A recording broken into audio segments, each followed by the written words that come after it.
Good morning dear student I am Vikas. और एक बार पुनः हिंदी की क्लास में मैं हाजिर हूँ।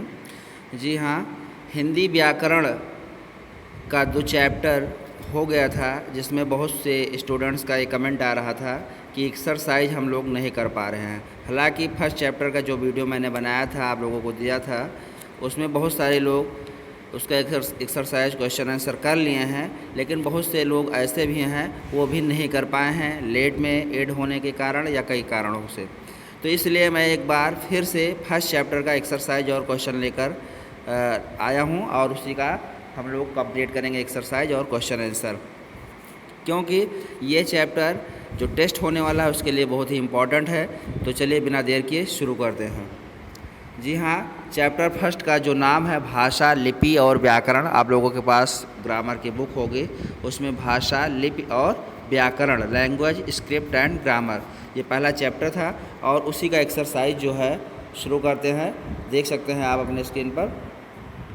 देखिए, इस चैप्टर के अंतर्गत हम लोगों ने भाषा के बारे में जाना था कि भाषा है क्या, भाषा की परिभाषा क्या होती है, भाषा के प्रकार कितने होते हैं, विभिन्न राज्यों की भाषाएं कौन कौन सी हैं, लिपि क्या है, ठीक है, और व्याकरण क्या है, व्याकरण की आवश्यकता क्यों पड़ती है भाषा के लिए। तो ये सारी चीज़ों का अध्ययन हम लोगों ने इस चैप्टर में किया था। अब आते हैं हम एक्सरसाइज की तरफ।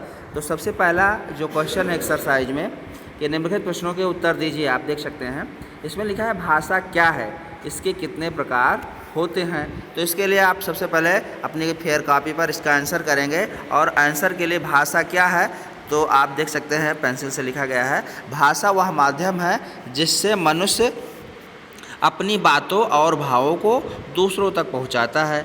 जी हाँ, भाषा वह माध्यम है जिससे मनुष्य अपनी बातों और भावों को दूसरों तक पहुंचाता है। भाई, हम अपनी बात अगर एक दूसरे को बताना चाहते हैं, रखना चाहते हैं, अपने विचारों को ट्रांसफ़र करना चाहते हैं, तो कैसे होगा? वो भाषा के ही माध्यम से होगा। तो ये आपका डेफिनेशन हो गया भाषा किसे कहता है। अब दूसरा क्वेश्चन इससे जुड़ा हुआ है, इसके कितने प्रकार होते हैं। तो भाषा के दो प्रकार होते हैं, एक लिखित भाषा, एक मौखिक भाषा। कहीं कहीं आपको सांकेतिक भाषा भी देखने को मिल जाएगा, लेकिन मुख्य रूप से भाषा के दो भेद होते हैं। आप लिखेंगे पहला लिखित भाषा और दूसरा मौखिक भाषा, जो आपके बुक में दी गई है। तो ये हो गया पहला क्वेश्चन का आंसर। सेकंड क्वेश्चन है लिपि की परिभाषा उदाहरण सहित लिखिए। लिपि क्या होता है? देखिए, आप देख सकते हैं किसी भाषा को लिखने के लिए जिन चिन्हों की ज़रूरत होती है उन चिन्हों को लिपि कहते हैं। तो यहाँ तक आप लिख लीजिएगा, लिपि की परिभाषा हो जाएगी, लिपि किसे कहते हैं। फिर जो सेकंड क्वेश्चन इसी में जुड़ा हुआ है कि उदाहरण सहित लिखिए। तो उदाहरण के लिए आप लिख देंगे कि सारी भाषाओं के लिखने की लिपि अलग होती है। हिंदी की लिपि देवनागरी होती है, अंग्रेजी भाषा की लिपि रोमन। तो आप हिंदी का कोई शब्द लिखेंगे और उसको यही उदाहरण आपका हो जाएगा। या दूसरे भाषा में इंग्लिश का कोई वर्ड लिख सकते हैं, वो रोमन भाषा का लिपि हो जाएगा, रोमन लिपि हो जाएगा। तो ये सेकंड क्वेश्चन का आंसर हो जाएगा। पूरा आपको लिपि लिख लेना है। तो हमें लगता है आप लोगों को समझ में आया होगा। अब नेक्स्ट क्वेश्चन की तरफ चलते हैं। नेक्स्ट यानी ग नंबर का जो क्वेश्चन है वो है व्याकरण के महत्व के बारे में अपने शब्दों में लिखिए। व्याकरण के महत्व। जी हाँ, व्याकरण के महत्व को तो सभी लोग जानते हैं। जब तक हमें व्याकरण का ज्ञान नहीं होगा, हम किसी भी भाषा को सही ढंग से इस्तेमाल नहीं कर सकते। यानी लिख और पढ़ और बोल नहीं सकते। पढ़ तो सकते हैं लेकिन बोल नहीं सकते और लिख नहीं सकते, अगर हमें व्याकरण का ज्ञान नहीं है तो इसके लिए आप क्या करेंगे? देखिए, दिया गया है स्क्रीन पर, देख सकते हैं। व्याकरण हिंदी की वह शाखा है जिसके माध्यम से हम शब्दों और वाक्यों का शुद्ध उच्चारण और लेखन सीखते हैं। यानी व्याकरण का महत्व यही है कि इसके द्वारा हम किसी भी भाषा का उच्चारण और लेखन सीखते हैं। तो ये हो जाएगा आंसर किसका? ग क्वेश्चन का महत्व। और आप चाहें तो थोड़ा 2-3 लाइन और भी बढ़ा सकते हैं अपने शब्दों में, जो आपसे बन पाए। फिर नेक्स्ट क्वेश्चन करें। नेक्स्ट है और लास्ट क्वेश्चन भी है, वर्ण ज्ञान और शब्द ज्ञान में अंतर स्पष्ट कीजिए। जी हाँ, वर्ण ज्ञान और शब्द ज्ञान, जैसा कि बताया था कि व्याकरण के 4 भाग होते हैं। वैसे तो कहीं कहीं आपको देखने में 3 भाग मिल जाएंगे कि व्याकरण के 3 अंग होते हैं, वर्ण ज्ञान, शब्द ज्ञान, यानी वर्ण विचार, शब्द विचार और वाक्य विचार। लेकिन कहीं कहीं आपको 4 भाग देखने को मिलता है, जैसा कि आपके बुक में दिया गया है। वर्ण ज्ञान, शब्द ज्ञान, पद ज्ञान और लास्ट भी है एक वाक्य ज्ञान। तो क्वेश्चन है आपका वर्ण ज्ञान और शब्द ज्ञान में अंतर स्पष्ट कीजिए। तो अंतर के लिए आपको क्या करना पड़ेगा, जो वर्ण ज्ञान है और शब्द ज्ञान है, इसके लिए आपको वर्ण ज्ञान यानी इसमें वर्णों के उच्चारण, जी हाँ सबसे ऊपर देख सकते हैं, जो वर्ण ज्ञान होता है इसमें शब्दों के उच्चारण, रूप, आकार, भेद, वर्णों की मिलाने की विधि, लिखने की विधि आदि बताई जाती है। जबकि जो सेकंड उसी में जुड़ा हुआ है आपका कि शब्द ज्ञान, तो शब्द ज्ञान आप हेडिंग डालेंगे और उसके आगे लिखेंगे इसमें शब्दों के भेद, व्युत्पत्ति, रचना, रूप, प्रयोगों, उत्पत्ति आदि का अध्ययन करवाया जाता है। तो दोनों में ये अंतर हो जाएगा। तो आप चाहे तो जैसा लिखा है वैसा लिख सकते हैं, अदरवाइज आप कॉलम बना करके बीचों बीच से आप ऊपर हेडिंग डाल करके लिख सकते हैं। तो ये हो जाएगा आपका क्वेश्चन आंसर। हमें उम्मीद है आप लोगों को समझ में आया होगा। चलिए अब आगे बढ़ते हैं। क्वेश्चन आंसर के बाद बात कर लेते हैं हम एक्सरसाइज की। जी हाँ, एक्सरसाइज में सबसे पहले ऊपर देख सकते हैं आप अपने स्क्रीन पर, रिक्त स्थानों की पूर्ति कीजिए। जब एक व्यक्ति बोलकर विचार प्रकट करता है तो उसे डैश डैश भाषा कहते हैं। कौन सी भाषा कहते हैं? मौखिक भाषा। जी हाँ, पहले में मौखिक। दूसरा है मुख बधिर व्यक्तियों की वार्तालाप सांकेतिक भाषा को प्रदर्शित करती है, इसमें सांकेतिक हो जाएगा। थर्ड में अंग्रेजी भाषा की लिपि रोमन होती है, रोमन हो जाएगा।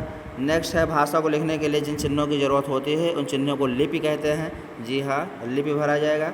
और लास्ट है पद ज्ञान में पद का तथा पद के भेदों का वर्णन किया जाता है। तो ये हो जाएगा सेकंड क्वेश्चन। थर्ड क्वेश्चन है नीचे दिए गए वाक्य में सही गलत का निशान लगाना है, यानी टिक द करेक्ट आपको करना है। पहला है भाषा के 4 रूप होते हैं, बिल्कुल गलत है। भाषा के सिर्फ 2 रूप होते हैं, लिखित और मौखिक, और कहीं कहीं पर सांकेतिक भाषा का भी वर्णन मिलता है, लेकिन आपके बुक में 2 ही हैं तो इसलिए यहाँ पर एक गलत हो जाएगा।